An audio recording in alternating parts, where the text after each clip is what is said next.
ഇവിടെയാണ് ഞങ്ങളുടെ വീടുകളൊക്കെ. ഇവിടെ ഈ സ്കൂളിൻ്റെ നേരെ മേലെ എൻ്റെ വീടൊക്കെ ഇവിടെയാണ്. ഈ ഭാഗത്ത് ഇതിൻ്റെ മേലെ ഇവിടെയാണ് എൻ്റെ വീടൊക്കെ. എൻ്റെ വീടൊക്കെ ഇവിടെയാണ്, ഈ കാണുന്നതാണ്. ശരിക്കും ഇവിടെയൊക്കെ എല്ലാം പോയി. ഇവിടെ 300 ചില്ലറ വീടുകൾ ഇവിടെ ഉണ്ട്. ഒറ്റ വീട് ഇപ്പോൾ അവിടെ ഇല്ല. രക്ഷപ്പെടുത്തിയ ഒരാളുണ്ടായിരുന്നു, പ്രജീഷ് എന്ന് പറഞ്ഞ ഞങ്ങളൊരു സുഹൃത്തുണ്ടായിരുന്നു. കുറേ ആളുകളെ ശരിക്കും പറഞ്ഞാൽ രക്ഷപ്പെടുത്തി പോയിട്ട് അവൻ്റെ അടുത്ത് പോകണ്ടെന്ന് പറഞ്ഞാൽ ഒരു മല കയറി അവൻ വലിയ ആൾക്കാർ കുടുങ്ങി കിടക്കുന്നുണ്ട്. ഭാഷയായിട്ട് ഞാൻ എന്തായാലും പോകും, നിങ്ങൾ ആരും എന്നെ തടഞ്ഞു നിർത്തണ്ട എന്ന് പറഞ്ഞിട്ട് പോയതാണ്. ജീപ്പിലാണ് പോകുന്നല്ലേ?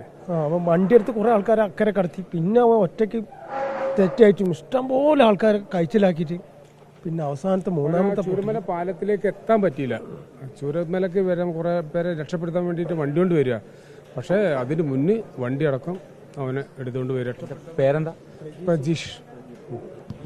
ചൂരമല തന്നെയാണോ വീട്? ഇത് അറിഞ്ഞപ്പം വണ്ടിയെടുത്ത് രക്ഷപ്പെടുത്താൻ ആരെയും കിട്ടുന്നുള്ള രക്ഷപ്പെടുത്താൻ വെച്ചിട്ട് വന്നതാ. പക്ഷെ അവന് പോലും രക്ഷ കിട്ടിയില്ല. വണ്ടി അടക്കം പോയി, കിട്ടിയില്ല. ബോഡി കിട്ടിയില്ല. കിട്ടിയില്ല.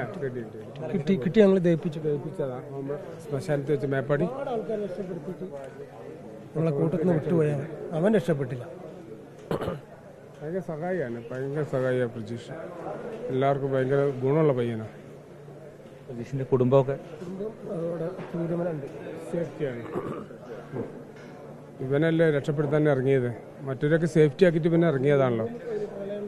അവൻ തന്നെ ഓടിച്ചാടി വരിക, എല്ലാവരും കയറെടുത്തിട്ടും കപ്പിയിട്ടിട്ടൊക്കെ ഏത് മലയിൽ കൂടി കയറി പോകുന്ന ഒരാളാണ്. പക്ഷെ ഞങ്ങളെ കൂട്ടത്തിൽ അവൻ വിട്ടുപോയി. വല്ലാത്ത സങ്കടം, സഹിക്കാൻ പറ്റാത്ത സങ്കടമാണ്. ഞങ്ങളെ നാടിന് തന്നെ ഏറ്റവും വലിയൊരു സങ്കടം അവനാണ്.